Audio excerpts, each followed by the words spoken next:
Bang.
Jadi insyaAllah pada hari ini adakan ulas secara ringkas sebuah buku yang ada tulis yang berkaitan dengan isu bid'ah yang diberi nama Encyclopedia Bid'ah.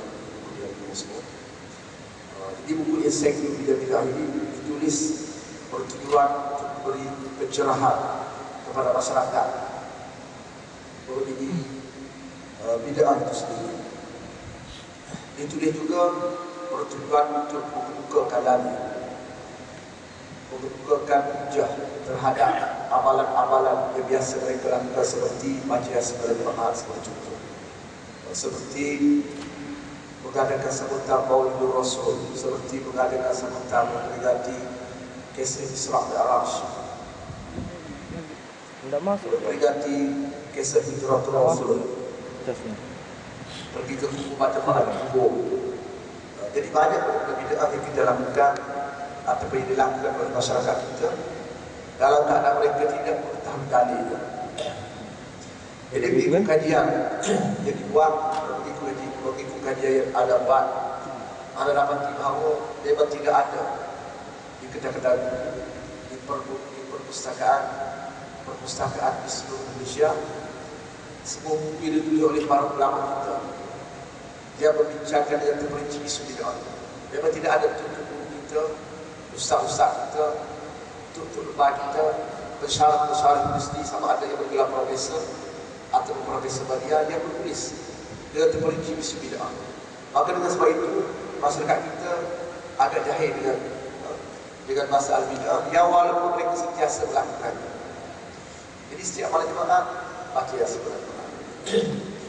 Bila ada kematian mereka buat tahlil arwah. Bila kita tanya apa dalilnya, apa hujahnya, kita boleh jawab. Jadi bila orang hentam dalam Facebook, bila orang kritik kita, jadi kita pun tergigil-gigil, tidak boleh jawab. Paling kuat kita jawab sebab ini kami mewaris daripada tutur kami. Sebab tutur lebah ustaz-ustaz kita buat, jadi saya buat dalil, saya dah tahu.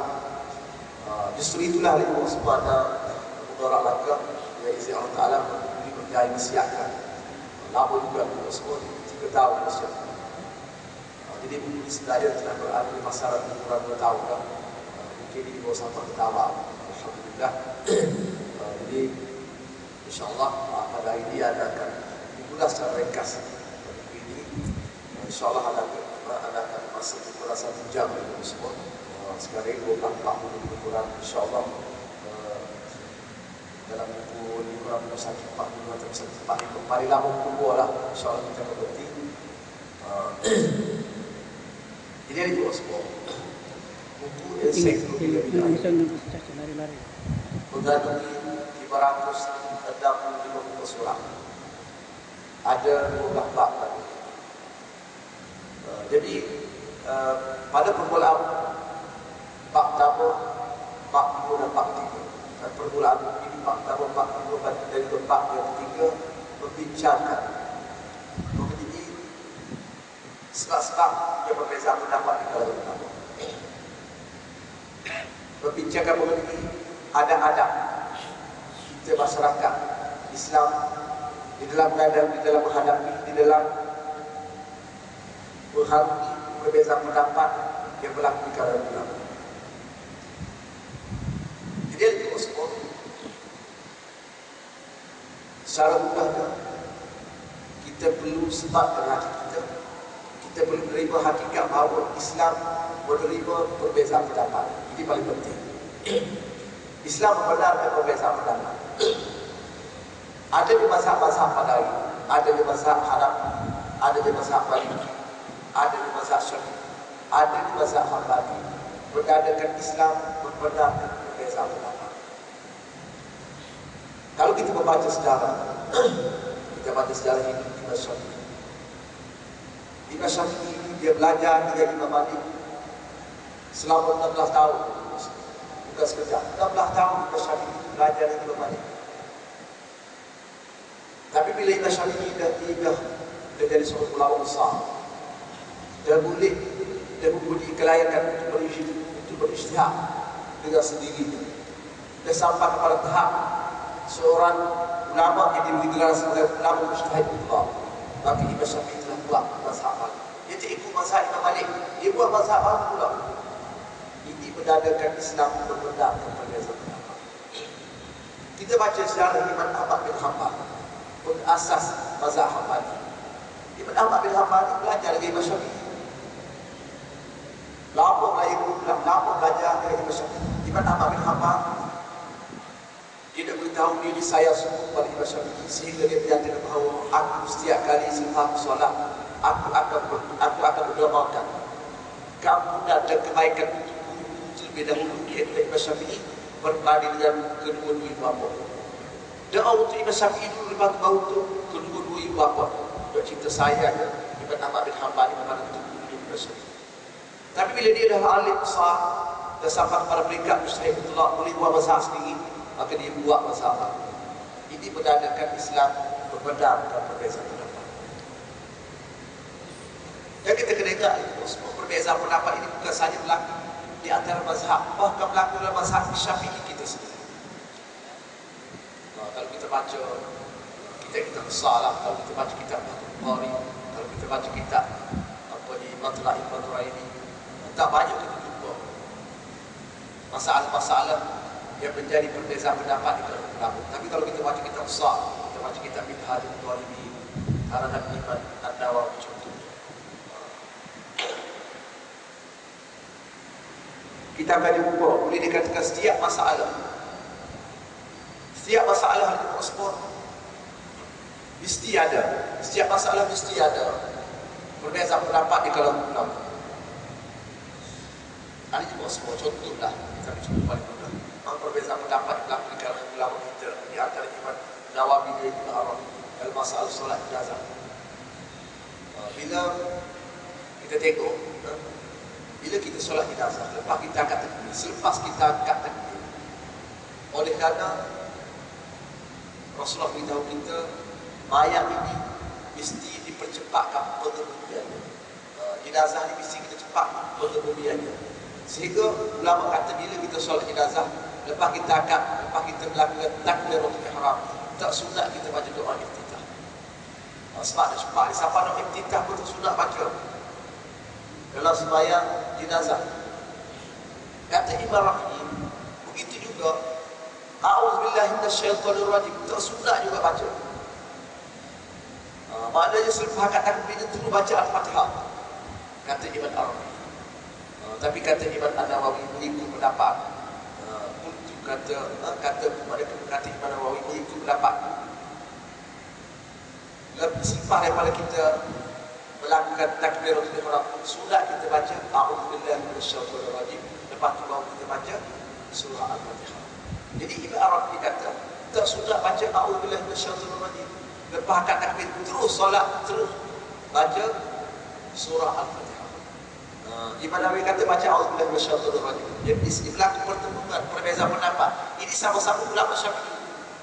Cumanya dalam bahasa kita Syafi'i, di antara Imam An-Nawawi dengan Ibn Arabi, ulama kata kita kena ambil, kita kena utama untuk pendapat Imam An-Nawawi. Jadi ulama bahasa Syafi'i bersepakat menyatakan bahawa kedudukan Imam An-Nawawi lebih tinggi ijtihadnya berbanding dengan Imam Arabi. Jadi bila berlaku percakapan pendapat di antara Imam An-Nawawi dengan Imam Arabi, kita kena ikut, kita kena ambil pendapat Imam An-Nawawi. Itu satu di antara contoh berlakunya perbezaan pendapat di kalangan ulama bahasa Syafi'i.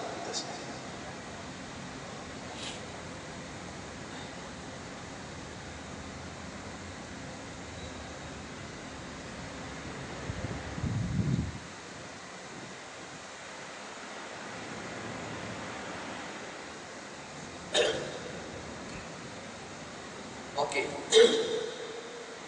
Sebab apa kemudiannya perbezaan pendapat di kalangan ulama? Sama ada dalam mazhab Syafi'i itu sendiri ataupun perbezaan pendapat yang berlaku antara ulama mazhab. Apa sebab? Ulama kita kata banyak sebab. Kalau kita belajar kitab usul fiqh, berpuluh sebab telah ditulis ulama, telah disebut oleh ulama punca berlaku perbezaan pendapat di kalangan ulama. Kita ambil contoh paling mudah. Ulama kata di antara sebab wujudnya perbezaan pendapat, berlakunya perbezaan pendapat di antara ulama ini ialah kerana sumber hukum di antara mazhab yang tidak sama. Kalau kita belajar kitab usul fiqh lebih tersebut, sumber hukum yang disepakati ini dia ada 4 saja. Iaitu dia ada Al-Quran, dia ada As-Sunnah, dia ada Al-Ijma', dia ada Al-Qiyas. Ini kita panggil sumber hukum yang disepakati. Sebab apa kita katakan Al-Quran, hadis, Ijma' dan Qiyas ini sebagai sumber hukum yang disepakati. Jadi kita panggil keempat-empat sumber hukum ini sebagai sumber hukum yang disepakati kerana semua mazhab, mazhab Hanafi, mazhab Maliki, mazhab Syafi'i, mazhab Hambali telah menggunakan keempat-empat sumber hukum ini untuk mengeluarkan hukum dalam mazhab masing-masing. Dengan sebab keempat-empat mazhab ini telah menggunakan sumber hukum ini untuk mengeluarkan hukum, maka kita bagi keempat-empat sumber hukum ini sebagai sumber hukum yang disepakati. Di sana ada pula sumber hukum yang tak disepakati, contoh amalan penduduk Madinah. Amalan penduduk Madinah ini diguna pakar, dijadikan sumber hukum oleh mazhab Maliki, tapi tidak diguna pakar, tidak dijadikan sumber hukum oleh mazhab-mazhab yang lain. Dengan sebab itu kita panggil amalan penduduk Madinah merupakan sumber hukum yang tak disepakati. Kenapa? Kerana bukan semua mazhab yang pakai, mazhab Maliki saja yang pakai. Al-Istihsan dan juga Al-Maslahatul Mursal merupakan sumber hukum dalam mazhab Hanafi, tidak menjadi sumber hukum dalam mazhab lain. Jadi dengan sebab itu kita panggil Al-Istihsan dan juga Al-Maslahatul Mursal merupakan sumber hukum yang tak disepakati. Dengan sebab berbeza sumber hukum ini, maka berlakulah perbezaan pendapat di kalangan ulama. Contoh, kita pergi ke Mekah, kita pergi ke Masjidil Haram, kita pergi ke Masjid Nabawi di Madinah. Bila kita sembahyang di tempat imam mereka, tahu-tahu lepas akad takbiratul ihram, tahu-tahu mereka baca Alhamdulillahirabbil alamin, Bismillahirrahmanirrahim, tak dengar mereka baca. Balik bila balik ke Malaysia, bila kita sembahyang dengan puak imam di Malaysia, mereka baca Bismillahirrahmanirrahim, Alhamdulillahirabbil alamin. Tapi bila pergi ke Mekah, tak bunyi pula orang baca Bismillahirrahmanirrahim. Apa cerita ni? Jadi di antara mazhab yang tidak membaca Bismillahirrahmanirrahim dengan menjaringkan suara ketika membaca surah Al-Fatihah ialah mazhab Maliki. Mazhab Maliki menyatakan bahawa tidak sunnah membaca Bismillahirrahmanirrahim dengan menjaringkan suara, dengan suara yang jaring ketika membaca surah Al-Fatihah. Kita tanya ulama mereka, sebab apa kamu tak baca Bismillahirrahmanirrahim dengan menjaringkan suara, dengan suara yang jaring ketika membaca surah Al-Fatihah? Apa dari kamu? Kata ulama mazhab Maliki, dalil kami ialah amalan penduduk Madinah. Berikut kajian yang kami buat sejak daripada zaman Rasulullah, Penduduk Madinah ni, sama ada daripada kalangan sahabat tabi'in, bila mereka baca surah Al-Fatihah dalam solat, mereka tidak pernah membaca Bismillahirrahmanirrahim dengan suara yang jari, dengan menjaringkan suara.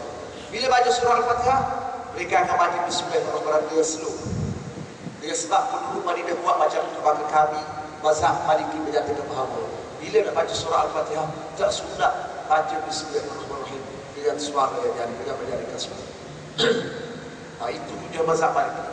Kata ulama mazhab kita Syafi'i, kami tidak mengiktiraf, kami tidak memperakui amalan penduduk Madinah itu sebagai salah satu sumber hukum dalam mazhab. Jadi dengan sebab kita tak guna pangkat amalan penduduk Madinah, kita guna dalil lain, maka ada perbezaan pendapat di antara ulama mazhab Maliki dengan ulama mazhab Syafi'i dalam masalah membaca Bismillahirrahmanirrahim dengan suara yang jari. Mazhab kita kata kami dalil kami ialah ayat suci Al-Quran berbunyi walaqad atainaka sab'an minal mathani wal Qur'anil azim. Maksudnya kami telah bawa datang kepada kamu Rasulullah satu surah yang mengandungi 7 ayat yang diulang-ulangkan pembacaannya di dalam Al-Quran. Itu dalil kita. Jadi ada capai murah dalil itu. Sebab kita tentu masa kita ambil benda-benda penting, tidak cerita aja. Salah satu sebab dia berbeza pendapat di kalangan ulama di kenapa? Kerana sumber dia tak sama. Okey, bila wujud perbezaan pendapat macam dia, kita pergi ke Mekah, mazhab Maliki, mazhab Hambali, bila baca surah Al-Fatihah, mereka tak baca surah, mereka tak baca Bismillahirrahmanirrahim dengan menjaringkan suara, dengan suara yang kuat. Bila kita balik ke Malaysia, kita dengan buat imam kita baca dengan suara yang jari Bismillahirrahmanirrahim. Macam mana? Siapa yang betul, siapa salah? Cuba jawab seorang yang hadir, kita tahu. Cuba bagi tahu, siapa betul yang salah? Syafi'i betul ke Maliki salah? Apa dia? Semuanya betul. Bagus. 10 berkah. Bila wujudnya perbezaan pendapat di kalangan ulama macam ni, ulama Syafi'i tak dikata aku betul, kamu salah. Maliki Hambali tak dikata aku betul, kamu Syafi'i salah, tak boleh. Paling tinggi, paling kuat kita boleh kata dalam masalah membaca Bismillahirrahmanirrahim dengan menjaringkan suara ketika membaca surah Al-Fatihah. Mazhab Syafi'i lebih kuat dalil. Sementara dalil mazhab Hambali juga Maliki lemah dalil. Dalil mereka lemah, dalil kita Syafi'i kuat. Itu saja kita boleh kata. Kita tak kata aku betul, kamu salah, tak boleh. Sebab apa itu sebab? Sebab Rasulullah telah bersabda, "Man ijtahada fa asaba falahu ajrani wa man akhta'a falahu ajrun wahid." Kata Rasulullah, sesiapa yang berijtihad betul, ijtihadnya dapat 2 pahala. Kalau salah dapat 1 pahala. Maknanya Rasulullah berakui semua ijtihad yang dikeluarkan oleh ulama yang mempunyai autoriti, yang mempunyai kemampuan untuk berijtihad, yang mempunyai kelayakan untuk berijtihad, atas dunia ini semua dikira betul oleh kuasa. Yang boleh menentukan betul dan salah ni ulama kata di akhirat. Ulama sepakat menyatakan bahawa di akhirat kelak baru kita tahu siapa betul siapa salah. Yang menentukan Allah Ta'ala. Bila kita mati besok di pada masa, bila dilakukan pembicaraan di pada masa besok, Allah Ta'ala kita beritahu dalam masalah betul perempuan Syafi'i betul, masalah lain salah. Dalam masalah menjaga kepala Maliki betul, yang lain salah. Dalam masalah baca Bismillahirrahmanirrahim dengan menjaringkan suara, Hambali betul, yang lain semua salah. Contoh atas dunia semua dikira betul. Sebab itulah ulama telah buat satu kaedah ini disebut dalam kitab Al-Asbah Nazair yang dikarang oleh Imam Jalaluddin As-Suyuti. Kaedah yang berbunyi al-ijtihad la yaqumu bil-ijtihad. Ijtihad yang dikeluarkan oleh para ulama tidak akan terbatal dengan ijtihad yang dikeluarkan oleh ulama yang lain. Ataupun dengan kata lain, ijtihad yang dikeluarkan oleh ulama mazhab Syafi'i tak boleh membatalkan ijtihad yang dikeluarkan oleh ulama mazhab Hanafi, Maliki, Hambali dan seterusnya. Itu maksud kata semua betul. Bila tak boleh batal, bila pendapat para ulama tak boleh batal kepada ijtihad ulama yang lain, pada semua pendapat ulama atas ini semua dikira betul itu maksudnya. Semua pada ulama atas ini dikira betul. Jadi bila betul itu maksudnya, sebab kita nak berkelahi. Kita jangan jadikan perbezaan pendapat yang berlaku di kalangan ulama sebab kita berkelahi, sebab semua dikira betul. Kita kena jadikan perbezaan pendapat di kalangan ulama itu sebagai satu rahmat untuk kita. Sebab itulah Rasulullah bersabda, "Ikhtilafu ummati rahmatuh." Kata Rasulullah, perbezaan pendapat di kalangan umat merupakan satu rahmat. Daripada hal inilah Imam Jalaluddin As-Suyuti telah mengarang sebuah kitab yang bertajuk Ikhtilaf Umat Rahmat. Kata Dr. Yusuf Al-Qaradawi, kata Profesor Dr. Yusuf Al-Qaradawi, pengurusi Persatuan Ulama Dunia, Persatuan Ulama Sedunia, Profesor Dr. Yusuf Al-Qaradawi kata, hadis Ikhtilaf Umat Rahmat ini, dari segi sanad dia sepakat ulama hadis mengatakan ianya dhaif. Sanad hadis Ikhtilaf Umat Rahmat ini sepakat ulama hadis kata dhaif.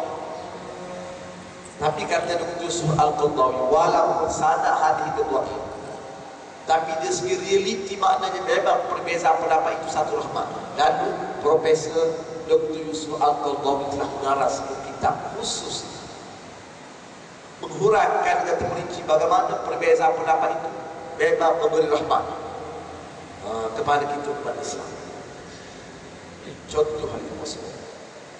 Contoh paling mudah, yang semua kita terlibat, apa dia?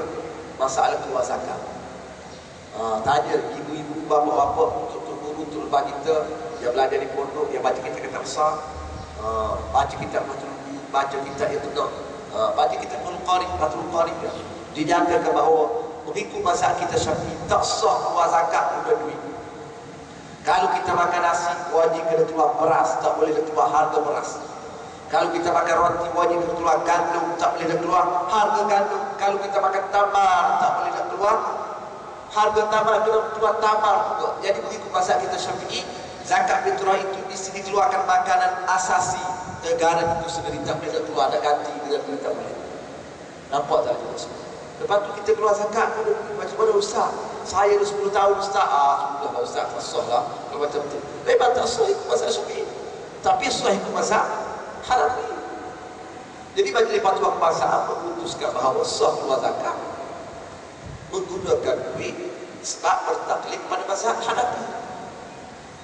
Okey, apa tujuan kita keluar zakat guna duit? Dan apa efek, kesan, apa keburukan kalau kita keluar zakat guna beras? Okey, penduduk Malaysia kita di average dia, purata dia lebih kurang 30 juta penduduk. Kalaulah kita kata, kalaulah kita andaikan, kalau diandaikan kerajaan memutuskan bahawa zakat fitrah ni wajib kena keluar duit juga, wajib kena keluar beras juga, tak boleh keluar duit. Kalau kerajaan mengambil keputusan sedemikian, resiko efek yang dibuat sebuah kesan ialah kerajaan terpaksa kena buat stor beras, kena buat gedung beras, kena beli lori lagi, kena pakai staf bekerja lagi. Ini melibatkan ratusan juta, boleh jadi sebab bilion ringgit. Lama-lama Puan Imam pun nak mengikuti zakat, Puan Imam pun kena buat lori. Sebab reba tak datang uzur dari puasa. Kutik zakat satu hal nak agihkan pula Allah satu hal pula. Jadi kerajaan terpaksa menghabiskan bilion ringgit semata-mata nak selesai masalah zakat. Menyusahkan aja masalah. Tapi kalau kita pakai duit 100,000 ke 200,000 pergi kat bank, masuk dalam bank sampai setengah jam, settle lagi bos. Sebab apa? Sebab duit mission yang dia satu rahmat. Banyak contoh ini bos. Ada saya belajar di UIA Ustaz, Universiti Islam Antarabangsa. Jadi anak saya ni bila nak pergi ke Kuala Lumpur, dia naik flight, naik pesawat, seorang-seorang pergi. Mengikut mazhab kita Syafi'i, haram perempuan berjalan bersendirian dengan tanpa ada mahram, dengan tanpa ada suami. Kalaulah musafir itu lebih daripada 2 marhalah, Rasulullah bersabda, la yahillu bi imra'atin an tusafira maisarata yawmin walau wa lailatin illa wa ma'a zawjun aw dhu mahram. Rasulullah kata tidak haram, kata ulama mazhab Syafi'i. Mana-mana perempuan ni, mana-mana orang perempuan yang nak pergi balik soal berjalan bersendirian tanpa ditemani oleh suami ataupun orang yang haram dikerjanya, bapa dia ke, adik-beradik dia ke, dia jalan seorang-seorang. Kalau musafir itu lebih daripada 48 batu haram. Lepas tu anak saya pergi ke UIA naik pesawat macam mana Ustaz? Kita pakai mazhab lain. Dr. Yusuf Al-Qaradawi kata kita pakai mazhab lain boleh perempuan. Itu yang syarat aman perjalanan. Dia syarat kebiasaannya perempuan ni kalau dia pergi seorang-seorang tak ada masalah, selamat. Itu contoh. Perbezaan pendapat itu satu rahmat. Kita pergi ke Mekah, tengok kita pakai mazhab mana dalam masalah betul perempuan. Kita pakai mazhab lain, kita tak pakai Syafi'i kita. Banyak semua contoh-contoh. Dia menjadi dalil yang menjadi bukti bahawa perbezaan pendapat itu merupakan satu rahmat. Okey lagi semua. Kamu yang kita tengok lagi semua. Kita kena faham satu kaedah. Yang ulama sebut dalam kitab Al-Ashbah Nazaniyah, di mana kaedah ini telah disusun berdasarkan kepada sabda Rasulullah yang berbunyi mar'a bikum munkara falyughayyirhu bi yadihi wa man lam yastati' fa bi lisanihi wa man lam yastati' fa bi qalbihi wa dhikri wa dhalika a'dham. Di hadis di Rasulullah bersabda, siapa-siapa dari kalangan kami yang melihat munkar, maka hendaklah dia cegah dengan tangan dia. Kalau tak mampu cegah dengan tangan dia tegur dengan mulut dia sihat dengan mulut. Tak mampu juga ingkar dengan hati, tapi ingkar dengan hati merupakan selama-lamanya. Okey. Kata ulama usul fiqh, kata ulama al-qawaid al-fiqhiyah, berdasarkan kepada hadis ini, kita boleh faham bahawa syarat kita nak cegah, kita nak tegah satu-satu perbuatan, mestilah perbuatan tersebut perbuatan munkar ataupun perbuatan maksiat. Sebab Rasulullah kata mar'a bikum munkara. Rasulullah kata sesiapa dari kalangan yang lihat benda munkar, benda maksiat, tahulah kamu cegah dengan tanda kamu. Kalau perbuatan tersebut bukan munkar, kamu tak boleh cegah. Kalau perbuatan tersebut bukan maksiat, kamu tak boleh cegah. Syarat nak cegah ni, nak cegah mestilah perbuatan tersebut munkar ataupun perbuatan maksiat. Okey. Apa dia perbuatan munkar? Disebut dalam kitab Al-Ashbah Nazaniyah. Satu kaedah yang disepakati oleh ulama, innama yukaru al-mujma'u alaihi wa la yukaru al-mukhtalaf bihi. Maksudnya tidak boleh kita hanya boleh munkar terhadap mana-mana amalan yang disepakati oleh ulama haram, dan tak boleh kita hukum munkar, tak boleh kita hukum maksiat mana-mana perbuatan yang tidak disepakati oleh ulama haram. Contoh kita jumpa di luar, kita masuk McDonald, kita masuk Tom Yum Seafood. Tak tahu ada sini Tom Yum Seafood? Tahu ada. Kita masuk ke Tom Yum Seafood, kita tengok ada 3 orang di luar. Kita pun buka Samsung Note 3, kita cek dalam internet apa di luar ni. Kita pun search. Keluar hukum dia. Semua mazhab, semua ulama kata bidu arak itu haram. Sepakat ulama, semua mazhab menyatakan hukum bidu arak itu haram. Dia sebab semua ulama, semua mazhab kata minum arak itu haram, maka perbuatan minum arak itu merupakan perbuatan munkar. Pada bila semua ulama kata haram, maka barulah kita boleh bagi perbuatan tersebut munkar ataupun perbuatan tersebut maksiat. Kita pun bila dah tahu tak boleh munkar, kita pun taekwondo ada black belt, kita pun belasan tiga-tiga. Sunat 3 lawan seorang, sebab kita untuk guru taekwondo benar kita dapat pahala. Okey. Lepas tu lagi bosku, kita terserempak pula. Kita terserempak pula dengan orang judi. Bila tengok orang judi 3-4 orang, kita tengok pula search dari internet apa hukum dia. Semua mazhab, semua ulama kata main judi itu haram. Kalau macam tu perbuatan bermain judi ini perbuatan munkar, perbuatan maksiat, kita berbelasah pula. Sudah lagi bosku. Lepas tu kita pun pergi McDonald, pergi KFC. Masuk ke McDonald, masuk ke KFC, tiba-tiba tengok ada orang isap rokok pula lagi bos. Lipun lawan isap rokok. Bukan masyuk rokok kreatif lagi bos, isap rokok dalam McDonald KFC. 5 orang isap rokok. Boleh tak kita belasah dia? Jawab. Takut nak jawab pula. Bukanlah kena apa-apa. Siapa jawab soalan? Ustaz dah ajar, takkan tak boleh jawab dia. Lepas tu nak belasah orang lepas macam mana? Dia pun tak tahu betul dia. Siapa jawab? Takut ke?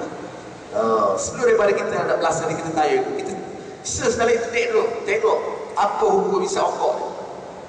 Kita pun search tengok dalam doktrin kita, tengok isap rokok ni ada ulama kata haram, ada ulama kata makruh. Betul tak? Ada ulama kata haram, ada ulama kata makruh. Jadi bila ada kata haram, ada kata makruh, maka perbuatan rokok ni bukan perbuatan munkar. Sebab munkar ni mesti semua ulama kata haram. Kalau ada yang kata haram, ada yang kata makruh, ada bukan semua ulama sepakat menyatakan haram. Jadi dengan sebab ulama tak sepakat kata haram, maka perbuatan rokok itu bukan perbuatan munkar, bukan perbuatan maksiat. Jadi bila kita jumpa rokok, tak boleh kita nak belasah dia. Sebab tu guru ada rokok, ada pernah belajar di mulut tu, guru ada rokok, ada ustaz ada rokok. Kalau kita belasah juga orang tu kita pula berdosa sebab kita cegah benda yang bukan maksiat. Sebab apa? Begitulah kita dalam konteks bila kita jumpa orang baca Yasin berjemaah. Mari di Masjid Kausar boleh. Kita mari daripada Senada. Mari daripada Tarakan Indonesia. Masuk tengok orang baca Yasin berjemaah. Boleh kita kata berhenti kamu. Nanti aku belasah kalau kita berhenti. Boleh macam tu. Kita tengok dulu ses dari internet apa hukum baca Yasin berjemaah. Kita baca, banyak fatwa ni, fatwa daripada negara Arab Mesir. Ulama-ulama Al-Azhar, ulama-ulama Mesir kata baca Yasin berjemaah itu hukum sunat sebab itu bid'ah hasanah. Jadi ulama-ulama Mesir menerima pakai pandangan ulama yang menyatakan bid'ah itu ada hasanah dan ada dhalalah. Jadi mana-mana ulama yang menyatakan bid'ah itu ada hasanah, menerima pegangan bahawa bid'ah itu ada hasanah, maka secara automatik dia akan kata baca Yasin berjemaah itu sunat sebab itu bid'ah hasanah. Walaupun Rasulullah tak buat itu bid'ah hasanah, kita ada alasan kita nak bantu orang telah menjadi dunia dan berikan alasan kita. Kita baca fatwa daripada Arab Saudi, baca fatwa daripada Syekh Abdul Aziz bin Baz, daripada Syekh Nasruddin Al-Albani, Syekh Utsaimin. Dia kata haram, ahli Quran makruh, silah-silah ahli Quran haram sebab ini bid'ah dhalalah, dia kata kullu bid'atin dhalalah. Jadi di sini sudah ada beberapa ulama. Ulama Mesir kata sunat sebab itu bid'ah hasanah. Ulama Saudi kata tidak sunat sebab tidak ada bid'ah hasanah. Dia baca Yasin berjemaah ni berlaku khilaf di kalangan ulama. Bila berlaku perbezaan pendapat di kalangan ulama, maknanya ini bukan perbuatan bukan. Ini bukan perbuatan maksiat. Kalau kita juga haram pula kita berjemaah semua. Dosa pula kita. Dia asyik kelasa oleh internet orang lain. Dia tak faham. Asyik baca hadis sikit 3-4 hari baca, belajar dia Rasul 3-4 tahun balik nak kelasa ulama-ulama kita. Dia belajar puluhan tahun dan semua belajar dengan ratusan guru yang mursyid. Kita belajar 3-4 tahun guru mursyid pun Belanda lagi. Nak belasah Norway semua. Dapat lagi semua. Belajar jangan belajar dalam Facebook. Semua. Di kenyataan ni apa ada sebut ni boleh masuk di Facebook. Itu cara kita berhujah semua. Jadi kesimpulan yang dimaksud itulah yang ada tulis dalam ensiklopedia mukadimah ya. Penting kita tahu kaedah macam ni. Barulah kita tak berkelahi. Jadi kalau dah berdapat, jadi kita baca Yasin berjemaah, kita buat tahlil arwah kerana kita ikut pendapat ulama yang mengatakan bid'ah itu ada hasanah. Jadi pendapat kita betul juga sebab ini ijtihad ulama. Dia kata baca Yasin berjemaah ikut pendapat dia, makruh atau haram betul juga dia. Jadi kita betul, mereka betul. Jadi sebab apa kita nak berkelahi? Jadi oleh kerana kita dah lama guna pakai pendapat ni, sebab apa kita nak bawa masuk benda lain? Ini boleh betul sebab apa kita nak kacau pula, mengharungi muka masyarakat. Pernah tak kita pergi ke Mekah, bila kita sembahyang dengan orang di Mekah dan imam Mekah, dia tak baca buku, pernah kita kata ini bid'ah dhalalah? Kita pernah kata? Kita tak kata, tapi sebab apa dia balik baik ke tempat kita, dia kata kita bid'ah dhalalah? Itu tadi dia biadab oleh jemaah semua, tak faham usul fiqh. Dapat dari jemaah semua.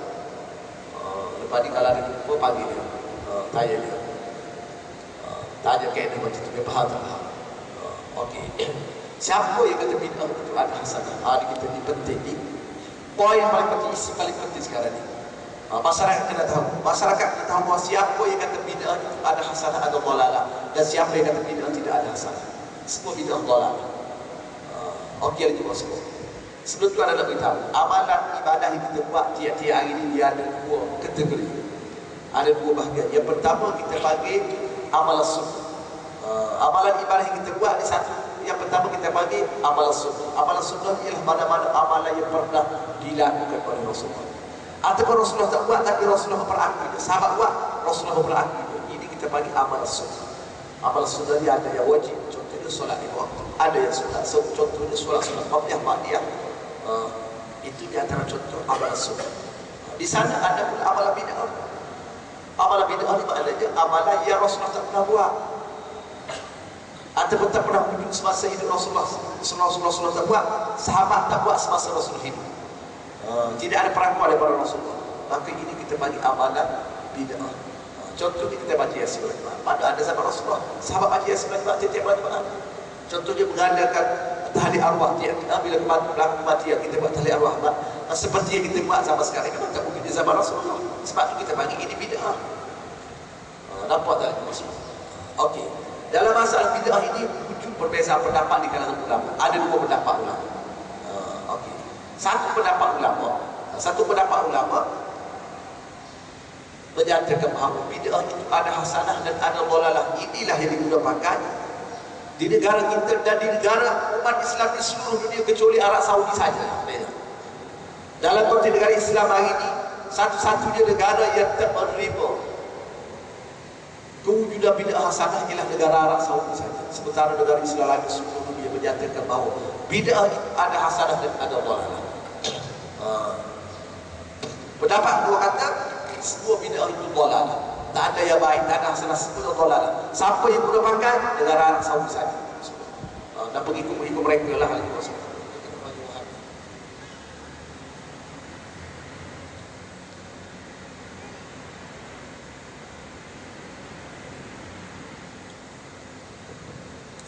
Okey, siapa yang kata bid'ah itu ada hasanah dan ada dhalalah?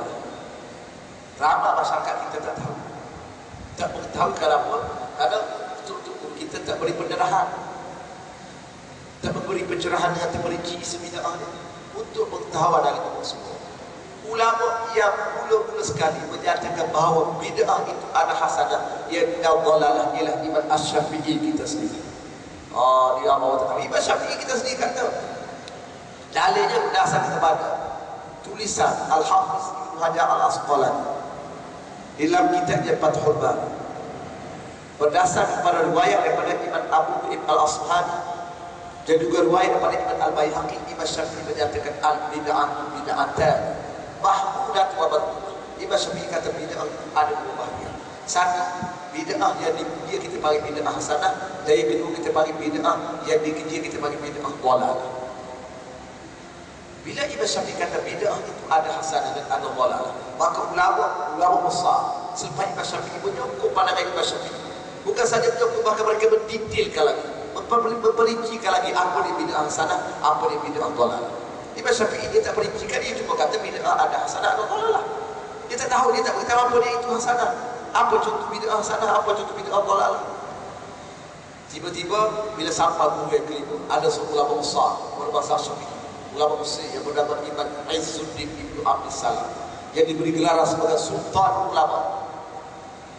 Sultan Ulama saja, sebab diberi gelar sebagai Sultan Ulama kerana Sultan bertanya kepada dia, pemerintah bergerak kepada Imam Izzuddin Ibnu Abdus Salam. Jadi Imam Izzuddin Ibnu Abdus Salam merupakan ulama yang mula-mula sekali memperincikan pandangan Imam Asy-Syafi'i di dalam kitab Qawaid Al-Ahkam, di mana beliau telah bagikan bid'ah dalam kitab Qawaid Al-Ahkam kepada 5 bahagian.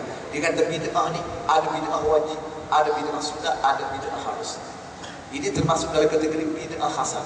Ada bid'ah haram, ada bid'ah makruh. Ini termasuk dalam kategori bid'ah dhalalah.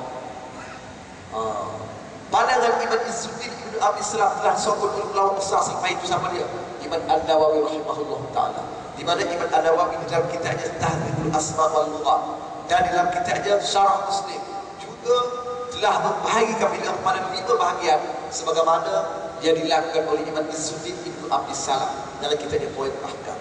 Lepas tu muncul pula Al-Hafiz Ibnu Hajar Al-Asqalani dengan kitabnya Fathul Bari, di mana Al-Hafiz Ibnu Hajar Al-Asqalani juga berpendapat bahawa bid'ah itu ada hasanah, ada dhalalah.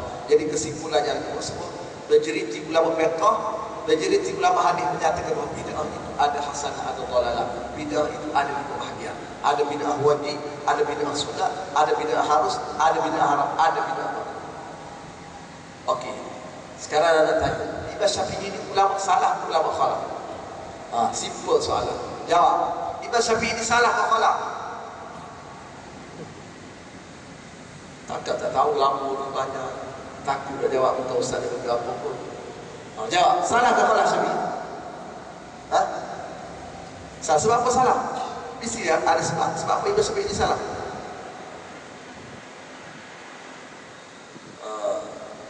Imam Syafi'i ini ulama salah kerana Imam Syafi'i hidup dalam lingkungan 300 tahun selepas wafat Rasulullah.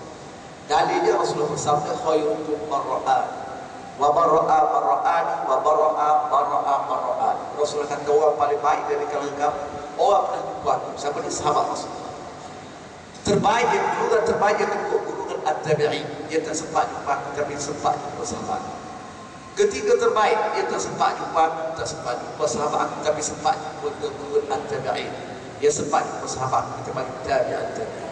Ketiga-tiga golongan inilah kita bagi golongan salaf. Besok orang tanya, kamu saleh, siapa dia golongan salah ni? Kamu rasa sebut salah, kholah salah, siapa salah? Bagi tahu dia, salah ni ialah kombinasi gabungan tiga golongan sahabat, golongan at-tabi'in, golongan tabi'at tabi'in. Jadi ketiga-tiga golongan ini kita panggil golongan salah. Jadi ulama buat kesimpulan, ketiga-tiga golongan ini sahabat tabi'in ini hidup dalam lingkungan 300 tahun selepas wafat Rasulullah. Sebab itulah dia sebab ketiga-tiga golongan hidup dalam lingkungan 300 tahun selepas wafat Rasulullah. Maka kata ulama tauhid, kata ulama kalam, golongan salaf ialah golongan yang hidup dalam lingkungan 300 tahun selepas wafat Rasulullah. Sebab apa 300 tahun? Sebab apa tak 400 tahun? Jadi kata ulama hadis kami buat kajian. Sebab ulama tauhid kata, sebab ulama memutuskan golongan salaf ni ialah golongan yang hidup dalam lingkungan 300 tahun. Kerana mereka buat kajian, semua sahabat hidup dalam kurun yang pertama saja, dalam lingkungan 100 tahun saja. Sebab Abu sahabat terakhir Rasulullah yang bernama Abu Tufail Amir Ibn Wathilati Asqad, sahabat terakhir Rasulullah, meninggal dunia pada tahun 100 gitu. Maka semua sahabat hidup dalam lingkungan 100 tahun saja. At-tabi'in pun 100 tahun juga, tabi'in pun 100 tahun juga. Jadi 100 campur 100 campur 100 300 tahun. Sebab tu ulama kata golongan salaf ialah golongan yang hidup dalam lingkungan 300 tahun selepas wafat Rasulullah. Siapa-siapa yang hidup lepas kurun ketiga itu kita panggil golongan khalaf. Jadi Imam Syafi'i ini ulama salaf. Sebab Imam Syafi'i lahir pada tahun 150 Hijrah. Meninggal dunia pada tahun 204 Hijrah. Maknanya Imam Syafi'i ini hidup dalam lingkungan 300 tahun selepas wafat Rasulullah. Maka dengan sebab kita katakan Imam Syafi'i ulama salaf. Bila Imam Syafi'i ulama salaf, Imam Syafi'i pula kata bid'ah itu ada hasanah dan ada dhalalah. Maknanya pahaman yang kita adopsi selama ini, yang kita pertahankan selama ini merupakan pahaman salaf, bukan pahaman khalaf. Ini maksud. Nampak tak lagi maksud? Masuk ke Facebook. Ini bukan khalaf, salah kata ni. Kenapa hal lagi maksud? Ya negara Arab Saudi yang Wahabi pertahankan sekarang ini, itu pahaman khalaf. Kerana kajian yang ada buat, gerakan menolak bid'ah hasanah ini bermula kurun ke-7 baru. Bila munculnya Imam Ibn Taymiyah, bila munculnya Imam Ash-Shatibi, dia daripada situ bermulanya gerakan menolak munculnya bid'ah hasanah. Imam Ash-Shatibi meninggal dunia pada tahun 790 Hijrah. Imam Ibn Taymiyah meninggal pada tahun 770-an, ada 377 ke 76, tapi 770-an. Maknanya Imam Syafi'i dan Imam Ibn Taymiyah ulama khalaf kurun ke-7. Keempat dah khalaf, dah kelima dah khalaf, dah keenam khalaf, dia kurun ke-7. Sebab itulah kajian yang ada buat satu-satunya ulama yang telah memberi pengertian bid'ah berbeza dengan Imam Syafi'i dan juga ulama-ulama sebelumnya ialah Imam Ash-Shatibi. Sebab apa dia beri pengertian bid'ah berbeza dengan ulama sebelumnya, berbeza dengan Imam Syafi'i? Sebab beliau menolak munculnya bid'ah hasanah. Bila dia tolak bid'ah hasanah, maka dia kena convert, dia kena buat satu pengertian baru yang berbeza dengan pandangan ulama-ulama sebelumnya. Jadi sebab apa orang Saudi dapat tahap khalaf dalam masalah bid'ah? Dia juga kata kita kena tahankan salah terbaik, mereka mengikut salah, tauhid mengikut salah. Tapi sebab apa dalam masalah bid'ah tak mau ikut salah? Sebab apa tak mau ikut Imam Syafi'i? Sebab apa ikut Imam Ash-Shatibi, Imam Ibn Taymiyah? Ini persoalan lain lagi masuk ke Facebook. Nampak tak lagi masuk? Okey, mana dalil Imam Syafi'i? Mana dalil Imam Syafi'i, dalil Imam Nawawi, dalil Ibn Hajar Al-Asqalani yang satu menyatakan bid'ah itu ada hasanah, sedangkan Rasulullah menyatakan kullu bid'atin dhalalah. Rasulullah kata semua bid'ah itu sesat dan menyesatkan. Tiba-tiba macam mana Imam Syafi'i boleh kata bukan semua bid'ah itu sesat? Kata Imam Syafi'i, bid'ah ada yang baik, ada yang sesat. Ini macam bercantum dengan kenyataan Rasulullah. Hari ini semua kita belajar pula ilmu usul fiqh. Kita belajar ilmu usul fiqh. Lapas ini dipanggil Imam An-Nawawi sebut dalam kitabnya Syarah Muslim, kullu bid'atin. Lapas ini makhsus. Lapas dia boleh kita takhsiskan, dia boleh kita perincikan. Jadi walaupun Rasulullah kata bukan bermaksud semua, Itu bermaksud ghalibul bid'ah, kebiasaan bid'ah, kata Imam Nawawi. Bukan semua bid'ah itu dhalalah. Ada bid'ah yang baik. Mana dalilnya ada bid'ah yang baik? Kata Imam Syafi'i, aku sanggup menyatakan bahawa bid'ah itu ada hasanah dan ada dhalalah. Karena aku merujuk pada kata-kata Sayyidina Umar. Sayyidina Umar kata nikmatul bid'ah Tuhan. Sayyidina Umar yang kata sebaik-baik bid'ah ialah solat tarawih dengan cara pelaksanaan yang aku ajarkan ini. Maknanya Imam Syafi'i beritahu kita bahawa yang mula-mula memperkenalkan bid'ah itu ada hasanah dan ada dhalalah yang Sayyidina Umar, sahabat sendiri. Sayyidina Umar lah orang yang mula sekali berijtihad bahawa bid'ah itu ada hasanah dan ada dhalalah. Walaupun Rasulullah telah beritahu semua bid'ah itu dhalalah. Bukan Sayyidina Umar tak tahu, hadis ni Sayyidina Umar tahu. Tapi sebab apa Sayyidina Umar selalu kata nikmatul bid'ah, sebaik-baik bid'ah? Sebab apa Sayyidina Umar selalu kata bid'ah itu ada hasanah? Sebab Sayyidina Umar memahami bahawa bukan semua bid'ah itu sesat, ada yang baik. Sebab itu Sayyidina Umar kata sebaik-baik bid'ah ialah solat tarawih dengan cara pelaksanaan yang anjurkan. Nampak tak? Okey, kata Ibn As-Sana'ani,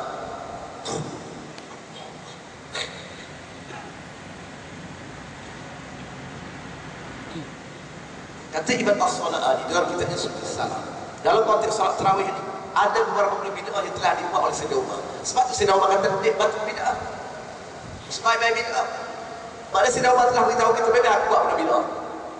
Kamu sahabat-sahabat memang dalam masalah solat tarawih aku buat bid'ah. Kamu umat Islam memang aku buat bid'ah dalam solat tarawih. Aku buat pembaharuan dalam solat tarawih. Tapi pembaharuan ini pembaharuan yang baik, sebaik-baik bid'ah. Apa dia lima semua? Yang pertama, kata Ibn As-Sana'ani, bila rakaat tarawih memang Rasulullah buat 8 saja lima semua. Rasulullah tak buat 20 lima semua. Di kafur dalam hadis-hadis sahih itu Rasulullah buat 8 saja. Sebab tu Wahabi kata kita mesti buat 8 saja, dia kata. Sebab Rasulullah tak pernah buat 20. Betul. Tapi kamu kena tahu pula 8 tu dia ikut Rasulullah. Dia 8 tu memang dia ikut Rasulullah. Tapi tahu tak sahabat kata kami walaupun kami solat 8 rakaat bersama-sama Rasulullah, tapi lepas solat kami terpaksa berlari balik rumah. Berlari balik rumah sebab apa? Sebab takut tak sempat nak sahur dengan semua. Tak cerita lama je Rasulullah solat tarawih 8 rakaat bersama rakaat sahur. Yang tu tak bawa ikut sunnah Rasulullah. Yang 8 tu nak ikut, yang 8 tak bawa ikut. Itu masalah. Okey, kalau rasa hebat sangat nak buat 8 dan itu semua. Kalau hebat sangat nak buat pembaharuan di Malaysia 20 tu kan jadi 8. Jadi kami tutup guru pondok kata kalau kamu hebat, kamu DMB sungguh, kamu saksi, kamu ubah di Mekah Madinah. Untuk mengetahui lagi semua semenjak daripada sahabat Sayyidina Umar sampai 3,400 tahun lebih. Mekah Madinah ni macam-macam kerajaan mereka, macam-macam pahaman, macam-macam mazhab, macam-macam aliran ada semua. Wahabi Mesir mereka Madinah Mekah. Tapi walaupun macam-macam kerajaan, walaupun macam-macam mazhab, walaupun macam-macam aliran yang memerintah Mekah Madinah daripada zaman Sayyidina Umar sampai yang ini, tidak ada sebuah kerajaan yang berani membuat solat tarawih di Masjidil Haram dan juga di Masjid Nabi 20 jadi 8, tak ada. Sebab tu kami kata kalau rasa hebat saya ubah Mekah Madinah. Kalau boleh ubah Mekah Madinah, insya-Allah kita ubah Indonesia. Nampak tak itu semua? Ini satu bid'ah Sayyidina Umar. Rasulullah buat 8, Sayyidina Umar buat 20. Kalau kita baca lagi tak pekor-pekor, kalau kita baca lagi tak pekor kita, pekor Syafi'i kita baca kita itu nak sebagai contoh kita besar kita alih kita. Ulama kita semua, ulama kita kata zaman sebelum daripada Wahabi berduet Madinah Mekah.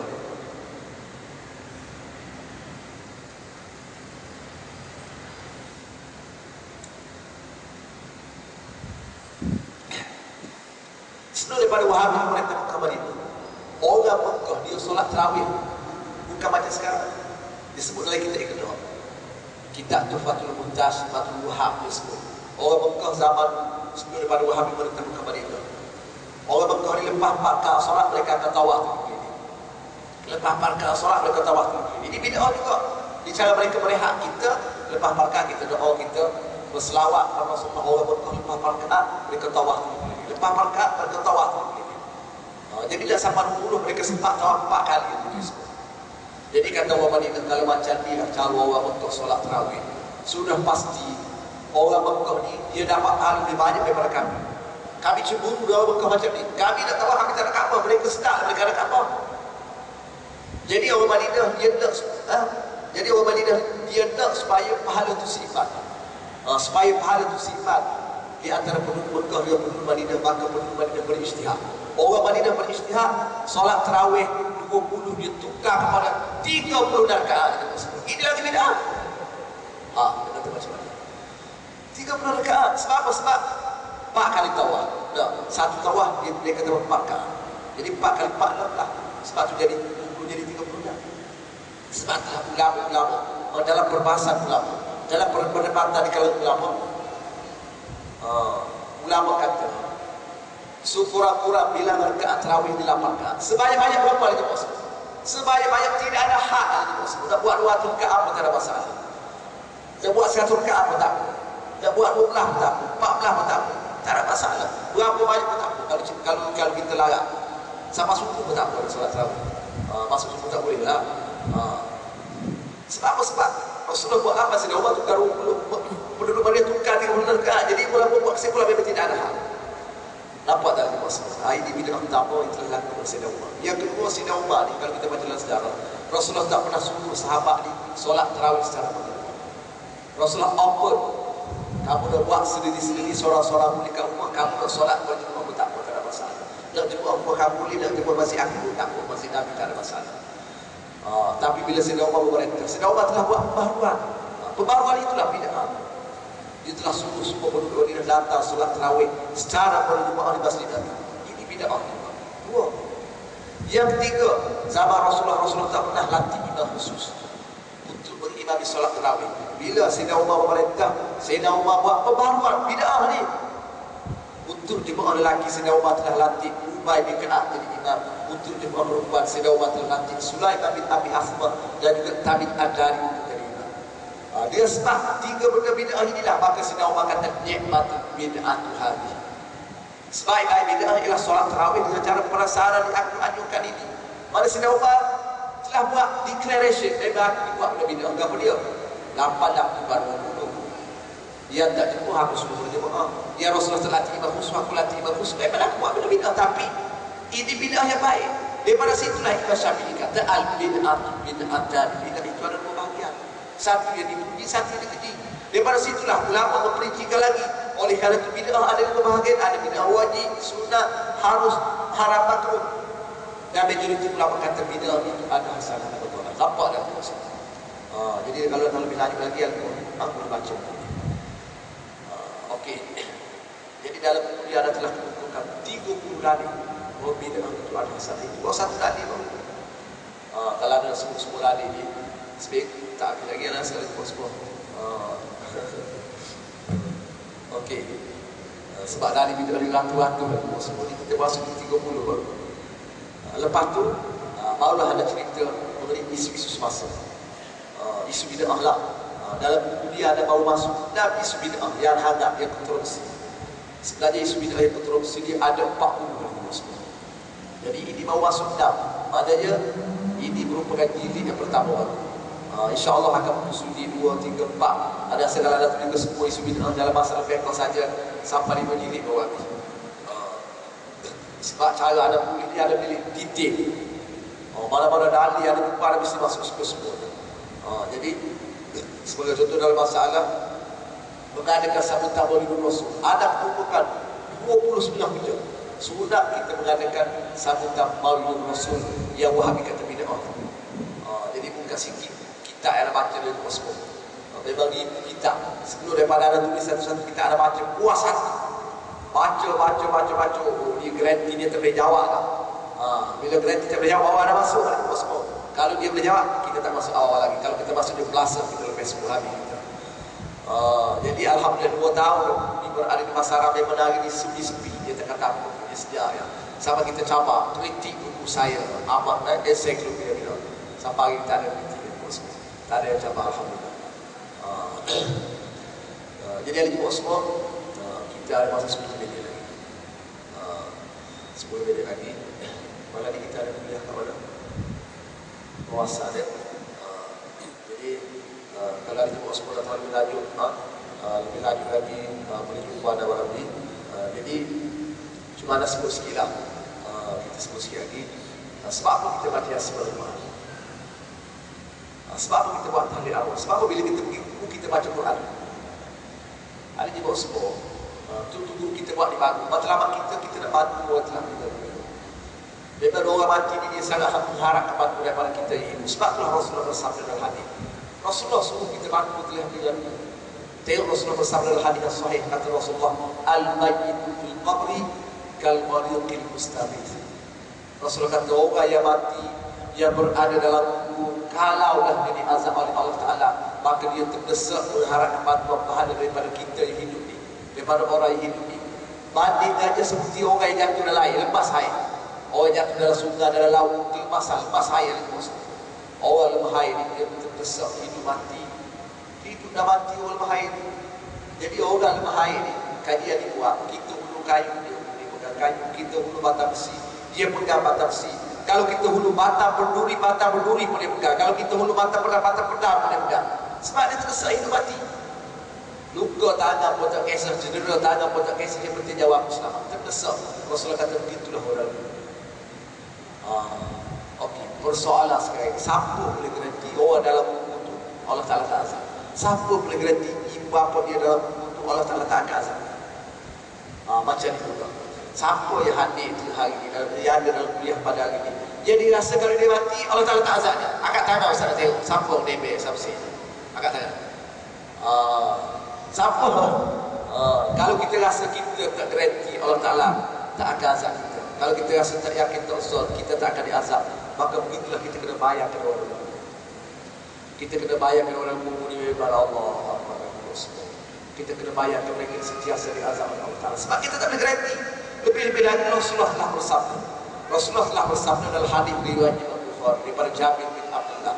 Kata Rasulullah, la yadkhulul jannata ahadun bi amalihi walakin la yatabaddalhu Allah rahmatih.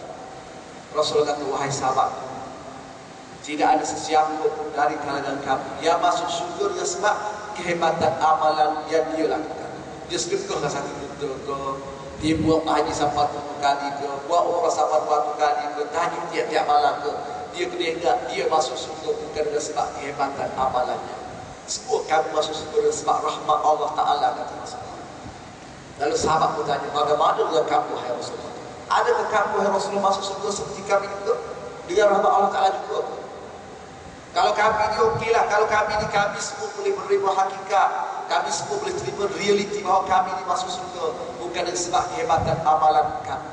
Sebab boleh jadi amalan kami ni banyak ke, hebat ke, boleh jadi Allah Ta'ala tak terima. Walaupun banyak, walaupun hebat. Yang kedua, kami ni pula, wahai Rasulullah, kami buat dosa kecil, kami buat dosa besar. Jadi pun sama lah kalau Rasulullah kata kami ni masuk surga bukan dengan sebab kehebatan amalan kami, tapi dengan sebab Allah Ta'ala. Tapi bagaimana dengan kamu, wahai Rasulullah?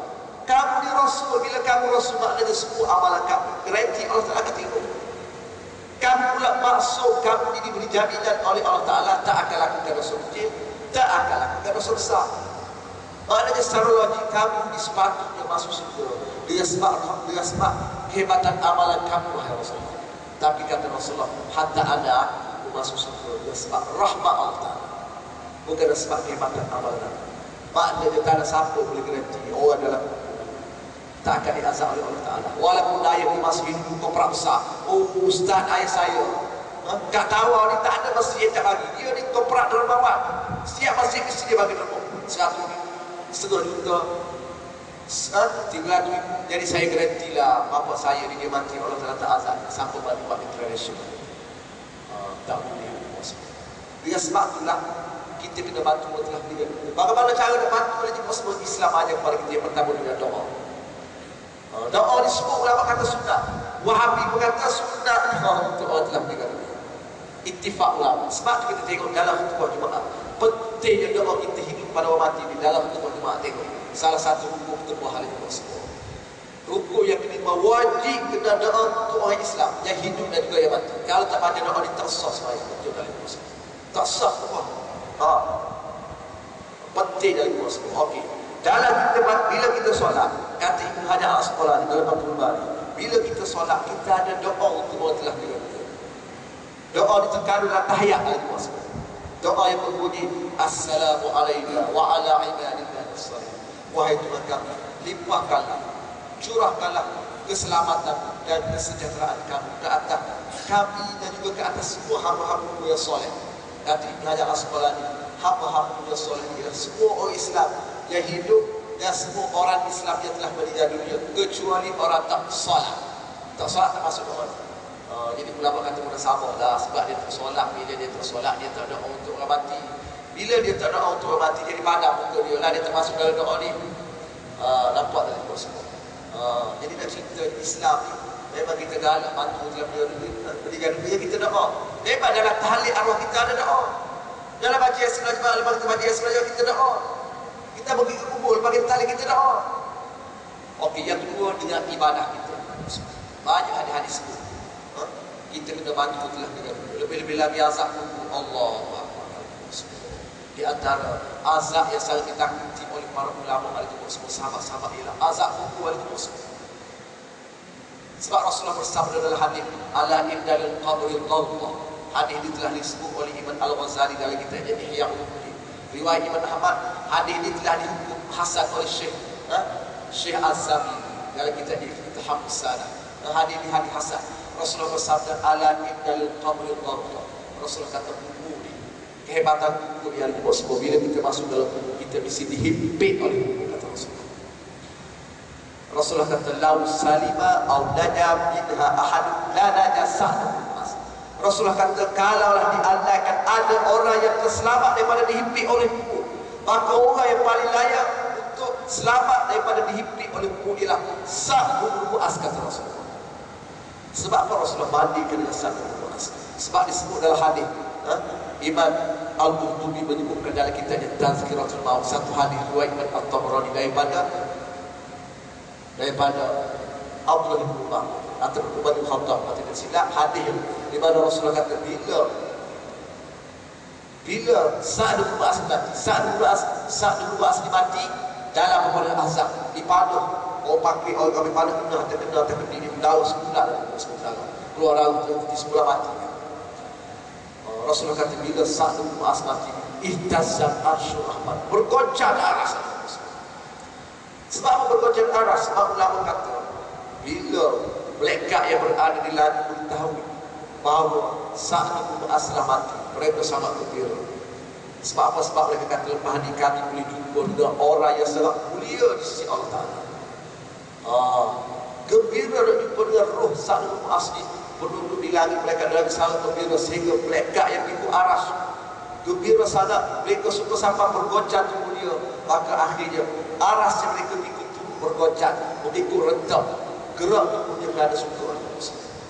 Tu ulama tafsir macam tu. Macam itulah bila Rasulullah kata bila seorang suami menceraikan isterinya bergoncang aras, maksudnya malaikat yang ikut aras ni dia geram, dia nak marah kepada suami yang cerai isteri, bergoncang tubuh dia. Tengok macam mana orang marah ni, orang marah. Macam itulah. Jadi aras yang mereka ikut tu bergoncang, itu maksudnya bergoncang aras. Macam kita tahu tu berusaha nak bagi kita suka lagi buat semua. Itulah nak cerita bila mereka tahu Sa'd bin Mu'adz roh dia naik lagi, malaikat sangat gembira sehingga malaikat yang ikut aras mereka suka sangat bergoncang tubuhnya sampai aras mereka berikut turut bergoncang. Itu maksud kata bila Sa'd bin Mu'adz mati bergoncang aras. Yang kedua kata Rasulullah futihat lahum abwaabus sama, semua pintu-pintu langit terbuka. Bila kita mati, disebut dalam kitab bila kita mati roh kita akan diangkat naik ke langit. Kalau kita orang bumi, kita akan naik ke langit dengan menggunakan tangga. Tangga yang diambil daripada Jannatul Firdaus. Tangga inilah yang digunakan oleh Rasulullah naik Mi'raj ke langit. Tangga inilah yang akan digunakan oleh roh orang bumi. Tapi nak naik ke langit bukan mudah. Malaikat jaga langit tanya macam mana dia. Malaikat jaga langit, bos dia nama apa dia? Malaikat Ismail. Ini dalam Isra Mi'raj bila Rasulullah dah naik ke langit, malaikat Ismail kata diberi sambung dengan kamu. Jadi tak cerita ni bukan mudah kalau kita dah naik ke langit. Tapi hebat Sa'd bin Mu'adz ni, bila dia mati semua pintu langit terbuka. Sebab apa? Sebab malaikat yang jaga pintu langit berebut nak ambil roh Sa'd bin Mu'adz. Jadi kata masuk pintu saya, dia kata masuk pintu saya, dia kata masuk pintu kami. Berebut semua pintu langit terbuka. Hebatnya roh Sa'd bin Mu'adz. Rasulullah kata bila dia mati juga ada 70,000 orang malaikat turun ke langit dunia menghormati upacara pengundian jenazah Sa'd bin Mu'adz. Tapi Rasulullah kata bila dia mati qattumma dhammatan summa furjana, bila dia mati dia dihimpit juga oleh kubur.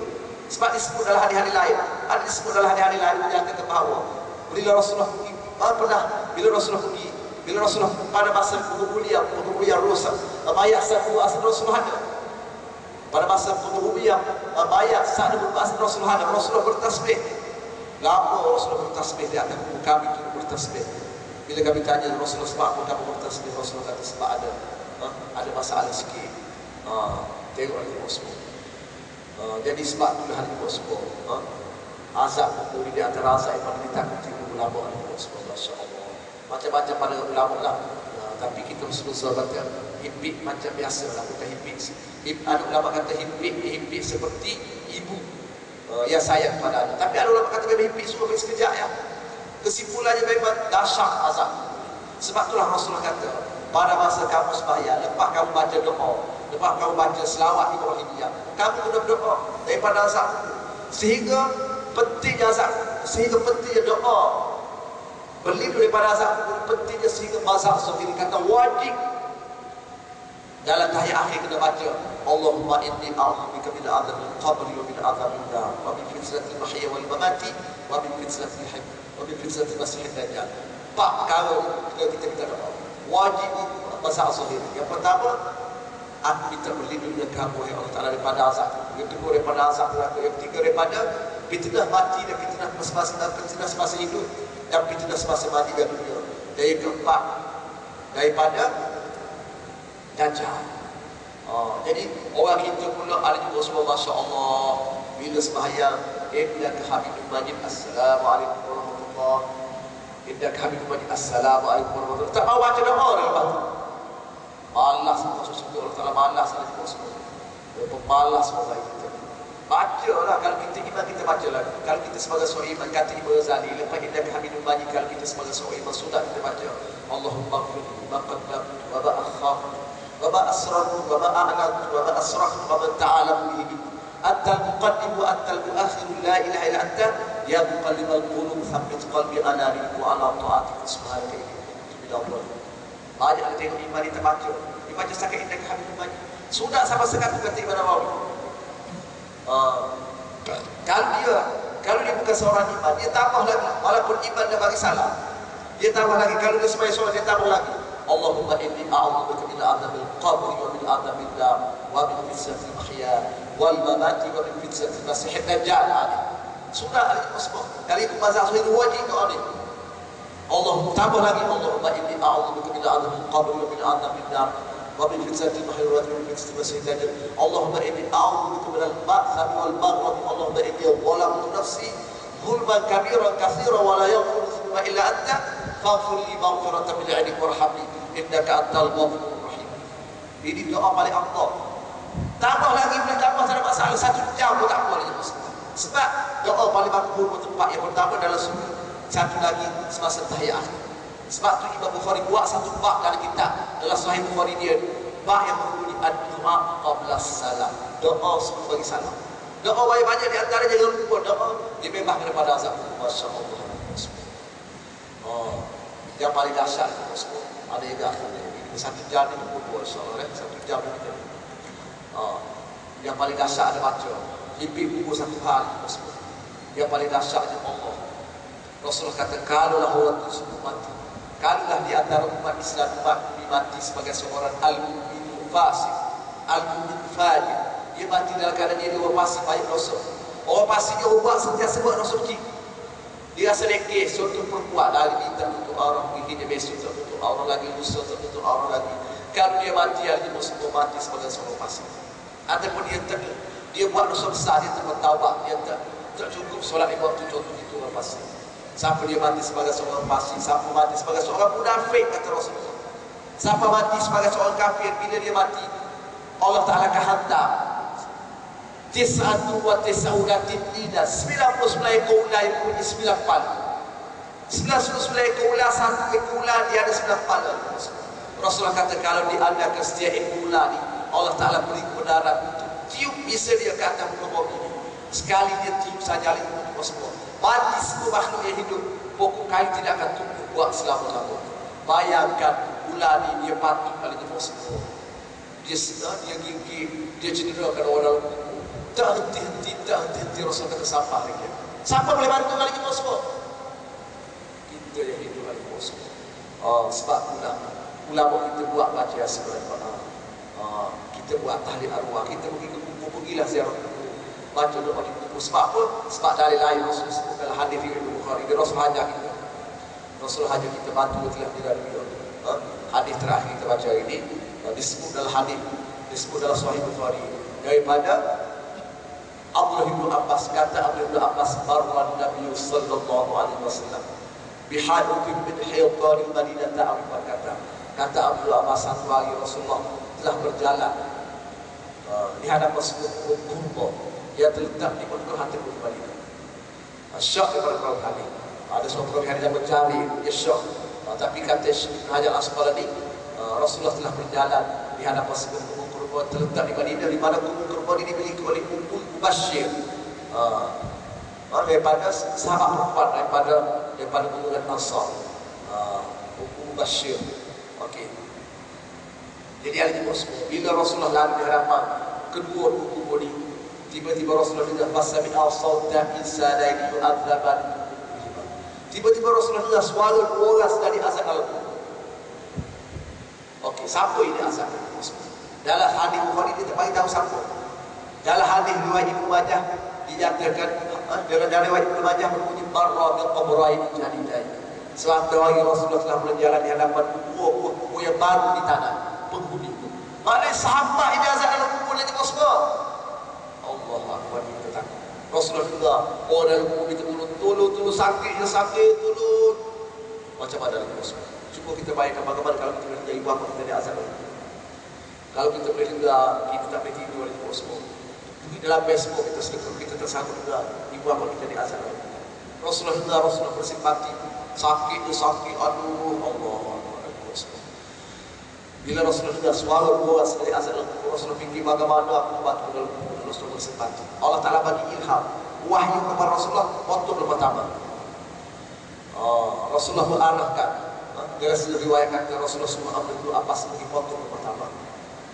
Lepas Abdul bin Abbas waktu pertama dia bawa nada kepada Rasulullah. Bila bawa nada kepada Rasulullah, Rasulullah melumpuh. Bila lepas Rasulullah melumpuh, Rasulullah baca di atas kedua kubur tersebut. Disebut dalam hadis bukan Abdul bin Abbas saja, ada pada masuk gambar sahabat yang ada. Lalu sahabat tanya Rasulullah, sahabat-sahabat yang ada bersama Rasulullah tanya, lima fa'alta hadza ya Rasulullah.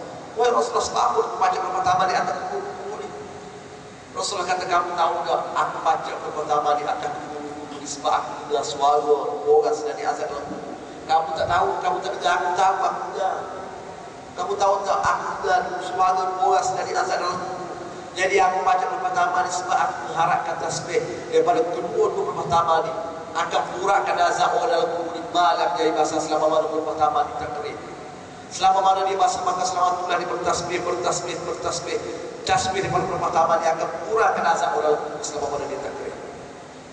Jadi ulama kata berdasar pada hadis ini, memang makhluk ini bertasbih kepada Allah Ta'ala. Sebagaimana Al-Quran menyatakan, tasbih ini daripada Al-Quran, تسبح له السماوات السبع والأرض ومن فيهن وإن من شيء إلا يسبح بحمده ولكن لا تفقهون تسبيحه. Kata Rasulullah, kata Allah Ta'ala, sesungguhnya 7 kali lagi dan 7 kali bumi dan semua makhluk yang berada di langit di antaranya berbilion bintang di langit. Semua makhluk yang berada di bumi di antaranya berbilion di kena lain. Kesemuanya bertasbih kepada Allah Ta'ala, tapi kamu yang manusia tak faham, tak tahu. Ulama kata, alhamdulillah, kita tak boleh dengar semua makhluk yang bertasbih. Kalau kita boleh dengar mati, kita boleh dengar semua. Sebab apa? Duk tidur mata bertasbih, seliput bertasbih, katil bertasbih, tilam bertasbih. Macam mana nak tidur? Alhamdulillah kita tak boleh dengar, tapi kita kena yakin semua makhluk bertasbih. Tisu kotak bertasbih, buku ensiklopedia bertasbih, kapek bertasbih, kipas bertasbih. Okey, ulama kata pertama ni bertasbih atas buku, Allah Ta'ala tak beri pahala kepada semua. Sebab dia bukan mukallaf, sebab dia dipaksa. Kita belajar ilmu tauhid, semua makhluk selain daripada jin dan manusia bertasbih secara ijbar, dipaksa oleh Allah Ta'ala. Sementara kita manusia bertasbih secara ikhtiar dengan pilihan kita sendiri. Maka dengan sebab itu semua makhluk yang bertasbih tak dapat pahala. Kemudian pertama ni pada masa dia bertasbih atas kubur, subhanallah, subhanallah, subhanallah. Dia ada tak lihat, aku bertasbih sebab aku nak kurang kena azab. Ada tak ada semua? Tak ada semua. Dia bertasbih seperti subhanallah, subhanallah, subhanallah. Tak ada dia mengurangkan azab dalam kubur. Jadi ulama kita kata, kalaulah pertama yang bertasbih tak diberi pahala, yang bertasbih dipaksa oleh Allah Ta'ala, yang bertasbih tidak ada dia untuk membantu dalam kubur, tidak ada dia mengurangkan azab dalam kubur, takkan kita tak boleh hari kubur. Kita bukanlah lagi diberi pahala bila bertasbih. Bertasbih dia seikhlas hati kita, bertasbih dia nak bantu mengurangkan azab dalam kubur. Mesti kita lebih lagi boleh membantu dalam kubur.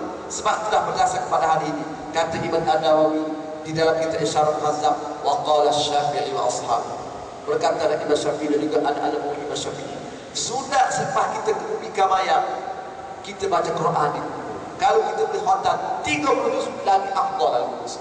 Sebab di Kelantan seperti sini tak tahu di Jawa macam mana. Bila mati tu ada murid baca Quran 40 hari 40 malam. Bila mati orang kampung, bila ada masyarakat Islam yang mati, keluarga akan panggil guru-guru pelajar hafiz untuk lepas baca Quran ini untuk kurangkan azab untuk bantu dalam kubur. Sini buat Jawa. Kita buat ini sunnah.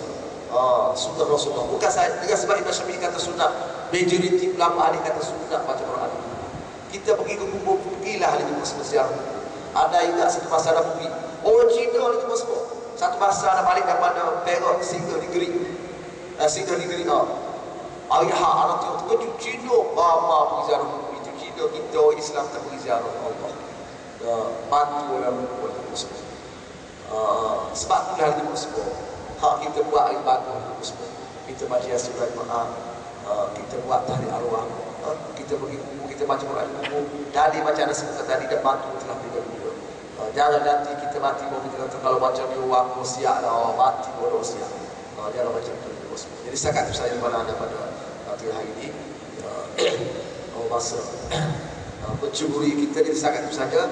Jadi kalau ada semua tahu bila baca buku di bagus. Jadi anda memperkenalkan diri anda merupakan pengetua kepada pondok Ihya Ulum, yang pengetua kepada Ma'had Tahfiz Darul Quran wal Qiraat Kampung Rempek Pasir-Pas Kelantan. Jadi tempat kami ini pondok ada, tahfiz pun ada, akademi pun ada. Salah seorang pelajar kami yang agak dikenali lah ialah Imamul Ashraf daripada tempat kami lah tu. Jadi yang semua kenal Syekh Nuruddin Al-Bajari. Syekh Nuruddin Al-Bajari, dia orang Banjar. Dia di setiap bulan dia datang tempat kami. Dia datang ke Rempek di setiap bulan 1 minggu. Dia ada di Rempek, dia lagi di 1 minggu. Dia datang menjayakan program untuk melahirkan ulama tapakuh ini. Dialu-alukan siapa-siapa masuk program ini tapakuh ini. Siapa-siapa masuk program tapakuh ini free of charge. Satu sen pun tak bayar. Maka peri tempat tinggal, peri kita sponsor semua peri. Program tapakuh ini. Jadi untuk melahirkan ulama. Tapi satu syarat, mesti dia boleh menguasai bahasa Arab. Dia boleh baca kitab. Boleh baca kitab Fathul Mu'in, boleh baca kitab Iqda'. Sebab kita belajar ini, kita baca baris ya, baca paripura. Tak ramai yang belajar dari 25 orang saja. Daripada 2 orang belajar tempat kami, 25 orang saja yang layak belajar dari sekarang. Lepas tu, tahun depan akan tambah-tambah macam itulah. Jadi untuk mengetahui itu semua, kita kena sedar kita di akhir zaman. Buktinya kita harus ulama. Sebab itulah Rasulullah kata, Inna Allah la yaqbidul ilma intiza'an yantazi'uhu min suduril ulama walakin yaqbidul ilma min qabdil ulama. Rasulullah kata Allah Ta'ala tidak akan menghilangkan cabut itu daripada dunia dia. Cara Allah Ta'ala cabut on the spot daripada kata ulama. Hari ini Tuan Guru Haji Saleh dia alim, besok dia jahit tukir besok. Sebab Allah Ta'ala cabut sentak daripada dada dia, tak macam tu kata Rasulullah. Jaga Allah Ta'ala menghapuskan itu. Allah Ta'ala matikan seorang ulama tak ada ganti. Mati ulama tidak ada ganti. Itu yang berlaku di Kelantan. Ini cuma semua kena tahu. Serami Tukah di Kelantan, Aceh, Batu Padang. Di antara dia pagi, dia ada mendapat gelaran Serami Tukah. Sebab banyak pondok di semua. Jadi zaman kegebilangan pondok di Kelantan ni, zaman kegebilangan pondok ada 117 buah pondok yang aktif di Kelantan saja. Tapi kalau ada seperti ke Kelantan sekarang, daripada 117 buah pondok yang aktif sekarang ni dah tinggal 13 buah saja. 117 tinggal 13 buah saja. Masa 117 buah tu kita boleh katakan ada 170 orang untuk guru yang berkalimah. Sekarang tidak ada orang ya. 16 orang pula untuk guru-guru muda lagi semua. Macam anak muda lagi semua. Ya, dia hebat-hebat ada dan semua. Jadi kita kena sedar. Jadi kalau kita nak Islam kita buat, kita kena hidupkan kembali institusi pondok. Jadi untuk berada di semua ada datang ke sini, selain daripada ada diskusi buku ni, ada juga buku dana. Dan melainkan ulama semua kita kena hidupkan kembali. Jadi salah satu sebab ketanusan ulama ni kerana tidak ada sambungan daripada masyarakat. Contohnya masyarakat ni kalau ada dapat di UPSR, dia terhantar ke pondok, dihantar ke MRSN. Betul tak? Di boleh hantar ke pondok. Inilah realiti. 5E MRS, 5E MRS, 5E 5 hantar ke pondok. Macam mana lahirkan ulama? Battery contact. Lepas tu masyarakat dia tak bantu, dia tak mau bagi zakat, tak mau bagi rumah. Dia kira sebab apa? Sebab pondok tidak ada kepentingan. Anak saya tu tak dekat pondok, dia kira pondok dilekeh. Dia tersedar pondok telah benteng terakhir kita. Posiak ni kalau mana pondok secara automatik, Allah Ta'ala akan padam posiak, Allah Ta'ala akan hapuskan posiak. Secara automatik keberkatan ada di pusat-pusat kejadian. Jadi untuk mutalaah semua kami di sana, kami tengah menyediakan sebuah projek di Kampung Masjid di Masyarakat. Masjid Masyarakat di 4 tingkat, 5 tingkat, 2 tingkat. Di kami 4 tingkat semua. Tapi tak besar macam ni lah. Dianggarkan 10 juta, boleh membuatkan dalam 3,000 orang. Ada jemaah satu masa 4 tingkat, dianggarkan 10 juta. Jadi masjid kita siap, structure kami tengah finishing sekali ni. Kami tengah pasang tie. Jadi kami perlu 1 juta lebih lagi. Yang kedua, kami tengah nak siapkan asrama pelajar perempuan 4 tingkat, siap 1 tingkat. Jadi masjid ini sangat diibarat daripada pukul 5 pagi sampai pukul 10 malam. Tiap-tiap hari 200 orang pelajar baca Quran di situ. Belajar lagi sebab banyak pahala kita dapat. Ini antara cara kita bantu bangun buku dan esek kita. Jadi untuk menjaga projek tersebut ada bawa sini wakaf RM50 setiap satu. Ada jemaah beli dia saja untuk dalam. Jangan dia untuk ibu bapa kita saja, untuk saudara-saudara kita, adik-beradik kita, semua orang Islam jangan berlaku. Dia setengah tu ibu bapa saya saja ustaz, yang lain saya tak mahu. Oh, dia bimbang tak kurang, tak ada. Makin banyak kita dia, makin banyak pahala kita dapat. 50 siap satu, sebenarnya rasa besar semua. Jadi untuk menjaga projek tersebut ada buat yang ke-14 lah semua. Ke-14 lah. Kita boleh tengok belakang sana. Ada bawa di belakang sana, ada kita jual. Jadi buku ni harga asas 110. Tapi kita promosi RM100 saja ini. Tapi kalau nak bayar 110 juga lagi bagus. Mahal ustaz RM100. Kamu beli dot tri Samsung tak mahal. Kamu nak beli kitab ni kamu rasa mahal. Ini masalah. Sebab itulah Islam payah naik. Pondok jadi tandus macam itulah. Ini pula lagi buat semua ada bagus. 70 selawat terbaik. Di antara salah satu cara nak elak azab kubur. Dan masuk surga Allah Ta'ala. 70 selawat terbaik ini. Selawat dia 20,000. Di Wahabi tak mahu, di 20,000 tak mahu ni. Tapi inilah ulama kita. Kita talaki. Ada dapat ijazah daripada Syekh Nuruddin Al-Bajali. Syekh Nuruddin Al-Bajali dapat ijazah daripada Syekh Yasin Al-Fadani. Syekh Yasin Al-Fadani dapat ijazah daripada Syekh Yusuf Al-Nabhani. Syekh Yusuf Al-Nabhani tadi, Syekh Yusuf Al-Nabhani yang kumpul 70 selawat terbaik. Ada transfer, ada ringkas ke kita dia. Kita asal dia Afdhalus Shalawat ala Sayyidis Sadat. Ada ringkaskan, ada tukar kepada 70 selawat terbaik. Maksudnya buku ni cerita bagaimana cara nak mimpi juga Rasulullah. Kita dah nak 70 tak mimpi je kepada Rasulullah. Allah Akbar. Kalau kita mimpi juga Rasulullah garanti dari Rasulullah. Kita ni mati sebagai seorang Islam. Selawat tak mimpi juga Rasulullah sebab kita tahu cara. Selawat macam mana? Baca. Menceritakan segala-galanya. Bagaimana mimpi juga Rasulullah. Pengalaman ulama-ulama dulu bukan saja mimpi juga Rasulullah. Jumpa yang kosong pun tak ada. Disebut dalam direct boleh tanya Rasulullah, hadis ke sahih ke tak sahih, apa hukum ni. Itulah realiti dari Rasulullah. Dia bisa membeli buku dia ijazahkan. Jadi Rasulullah kata kalau kita ada apa saja masalah, dia suruh selawat banyak-banyak kata hari ini. Dan murah rezeki selawat kepada Rasulullah. Sehingga kata Ibn Asy'ari, Abdullah Asy'ari sallallahu alaihi wasallam, dia kata kehebatan selawat kepada Rasulullah ni diandakan kalau aku ini dipertanggungjawabkan untuk bagi beri kepada semua penduduk Mesir. Beri ni kita 500 pula. Kalau diandakan aku diwajibkan, dipertanggungjawabkan oleh kerajaan Mesir, bagi beri, kena sponsor, kena bagi beasiswa kepada semua penduduk Mesir, saya aku sanggup melakukannya dengan keberkatan selawat kepada Rasulullah. Jadi kita ada apa saja masalah, masalah bisnes, masalah kerjaya, masalah keluarga, masalah pelajaran, masalah penyakit kritikal, masalah nak tambah seorang lagi ke, tak kira apa saja ini semua. Berselawat kepada Rasulullah. Yang tambah seorang lagi spesial sebenarnya. Okey, ini pula Nabi Khidir, hidup atau mati. Kalau Wahabi ni kata mati, tetapi ulama kita kata hidup. Sebab Ibnu Hajar Al-Asqalani menyebutkan dalam Fathul Bari, dia kata ada satu hadis yang sanad yang baik menyatakan Nabi Khidir masih hidup lagi semua. Inilah pada majoriti ulama. Dalam buku ini ada masukkan 60, dimasukkan dalam 60 nama tokoh ulama terkemuka hebat-hebat yang menjawab dah buku Nabi Khidir. Ini pula solat berjemaah.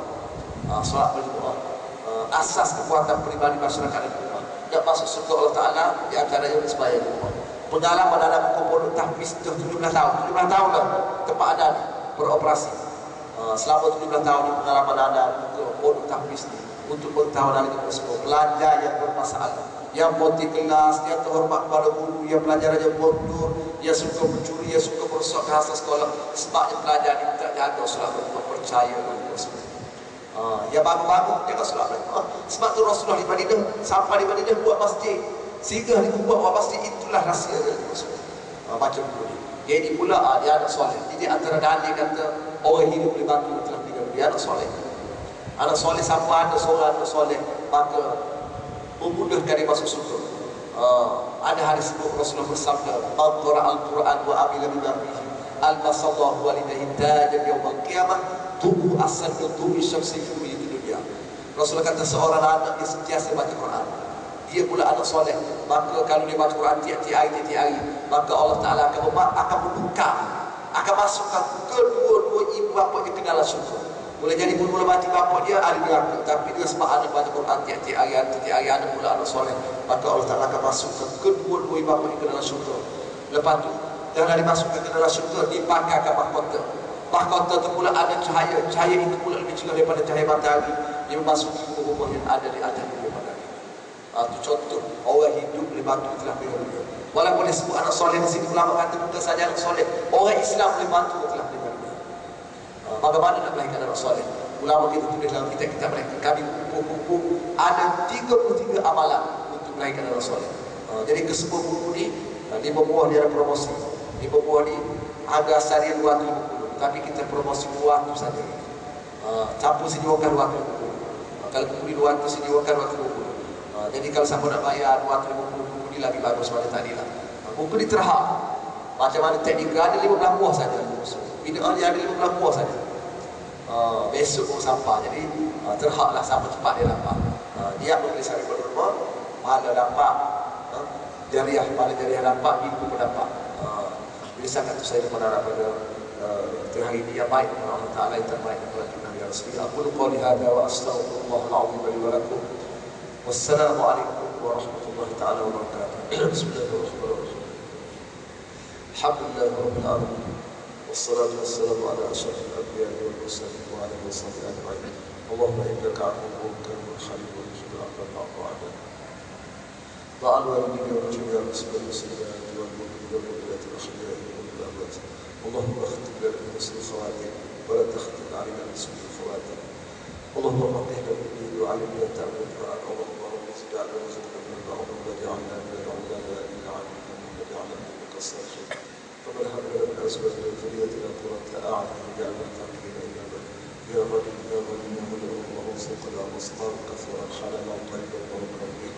ربنا آتنا من الدنيا حسنة وفي الآخرة حسنة وقنا عذاب النار. صلى الله على سيدنا محمد وعلى آله وصحبه أجمعين. سبحان ربك رب العزة عما يصفون وسلام على المرسلين. تقبل.